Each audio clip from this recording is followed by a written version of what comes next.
That there was my very first pentakill with Twinblast. Now you may be wondering, what's the point of this clip? Obviously I just like to brag about it. But I also want to show you I'm no scrub when it comes to Twinblast.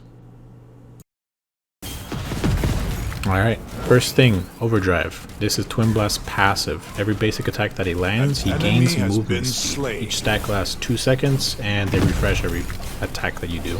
So try to keep it at 10 stacks. His entire kit basically revolves around his passive. Here you can see that I'm trying to keep them at a distance, but also trying to keep my stacks up. This will keep me moving and will also allow me to chase, run away, kite, etc, etc. And it just overall, it prevents you from dying. Triple kill. Alright, here I have another example. Now I'm keeping Narbash at a distance. I'm keeping my stacks up so I can keep moving, keep attacking. I wasn't expecting Grayson. I wasn't really paying attention to the map that much. That's on my fault. But you can see that even though I'm about to die, I was trying to keep him at a distance, trying to keep the stacks up so I can run away properly. Twinblast Q is his first ability. It is an AoE damage and slow. This ability has 3 charges and allows you to expend 2 charges simultaneously for what I like to call double nade. Now the double nade is what I like to use when chasing high priority targets and for self peel, while single nades I use to hold people still so I can hit them better.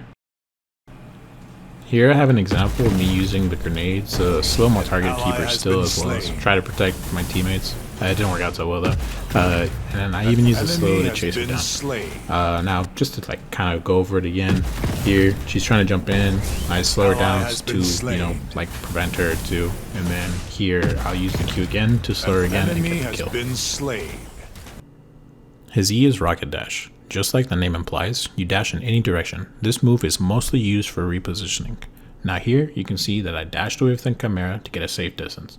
Once I was under safety of my tower, I went ahead and used my range to make sure that I can try and secure this kill. Now, here he gets his jump back and I got my dash back at the same time. Here I have another example. It's the same Chimera.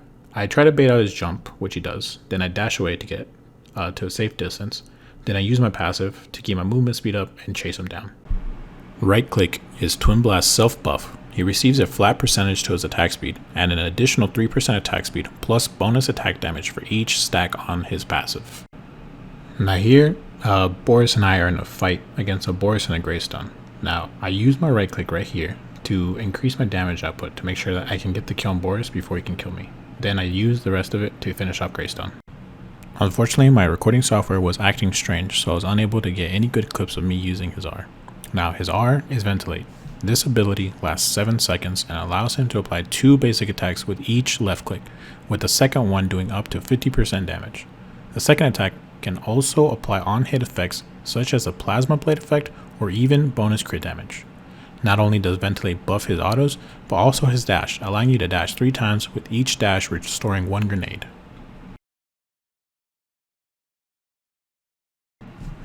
For our first aspect, we are going to be taking King. King allows us to receive extra gold per minion, kill, and assist.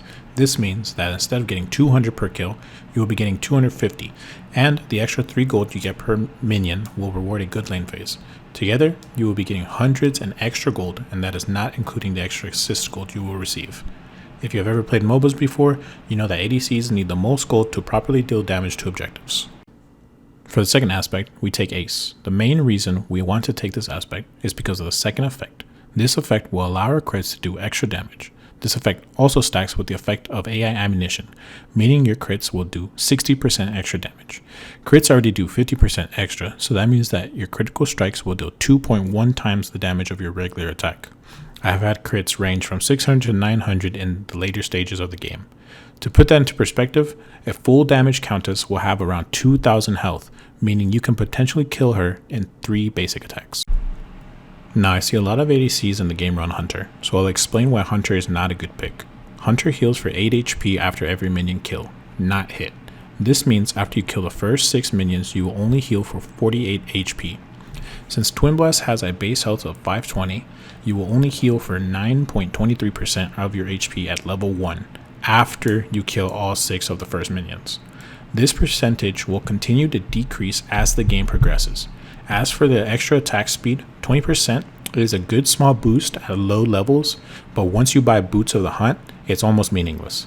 Neither of these abilities scale into the late game, so in my opinion, Hunter is not worth using. Now for the items we want to run. This is my personal item build, and I know people might not like it because Plasma Blade isn't first. I always buy an A pistol first item along with a health pot. The pistol will complete into AI ammunition, so we will have a nice power spike faster without sacrificing early game damage. So let's go one by one on why each item is used and why I like them in this order. The first item is AI ammunition. Try to time your first back so you have about 2,000 gold. This will let you buy full boots and half of the AI ammunition. This item gives a nice boost to physical power and gives extra crit damage. This will get your crits started off strong. The second item is Boots of the Hunt. This is necessary for ADCs at the moment, giving a good boost of attack speed that continues to scale all game. Adrenaline Boost is our third item. This item recently got a nice buff with it now giving movement speed. This item will give you the rest of your crit chance with a good spike in attack speed. This item's active gives you even more movement and attack speed. Plasma Blade. This item is seen by most as a necessary item. I have even been flamed in-game for not running it first. The attack speed matches a boost while also giving you damage and a little lifesteal. However, this blade's big thing is its passive. It deals 6% of your opponent's current health as bonus damage, meaning the less health they have, the less it does. In my opinion, this item is only necessary when facing a team of mostly tanks. The passive doesn't help much against those with lower HP. If you're facing a team without problematic tanks, I recommend swapping this item out with another AI ammunition. I have tested this out, and I can honestly say having 75% or more crit chance does wonders for his DPS. Since you are running Hunt Boots and A Boost, your attack speed will feel like enough. For our fifth item, we have Voracious Steel. This item gives a good amount of physical power and great amount of lifesteal that scales with your favor. The most important thing about this item is its passive. If you heal more than your max HP, you receive a shield for that amount, capping at almost 300. An extra 300 health can help a lot, especially when you're the highest priority target, and the lifesteal will keep you healthy through team fights. And for our final item, we have to make a choice between T-Rounds and FMJ. Both items are great, but for different reasons. T-Rounds provides great power and a great passive, allowing you to stack flat pan, which is great for destroying squishies. FMJ has decent power with a % armor pen, which means it becomes better the more armor an enemy has, allowing you to break down tanks that stacked it. Alright guys, to end this video, I'm going to leave you guys with a few tips and tricks. First tip, level up your Q first, then your right click, and then your E. Then after you have all those leveled, try to maximize your right click first, and then your Q, and then obviously your ultimate. Your right click is where all your damage comes from, so you want to maximize that ability first. Second tip, in fights, use your ult first so you can get your 3 dashes. Using your ult while your dash is down will not refresh your dash. Combine your ult and your right click and max passive stacks to get the most damage possible. These two abilities buff your basic attacks, so stacking them while your passive is maxed out will give you some crazy DPS. Alright, for our next tip, think of your Q as a slowing device before you think of it as a damage ability. The damage isn't much unless you use all of your grenades, and you always want to have at least one just in case. Tip 5. The grenade slow can also be used on enemies that use a lot of strafing in fights. They will be slowed to a crawl if they try to strafe, making it almost impossible to miss. Alright, and for my final tip, don't use dash in just one or two directions. You can dash in any direction to avoid abilities or even to reposition away from enemies who happen to be diving you. Well, this is the end of the video. Hopefully you guys enjoyed it, and hopefully you guys understand Twinblast a little bit better. I've been playing Paragon since beta, so I'm glad I finally got to post some videos like I've always wanted to. If you guys like my video, go ahead and check out my other ones, subscribe to my channel, like, comment, blah blah blah, all that generic YouTube stuff.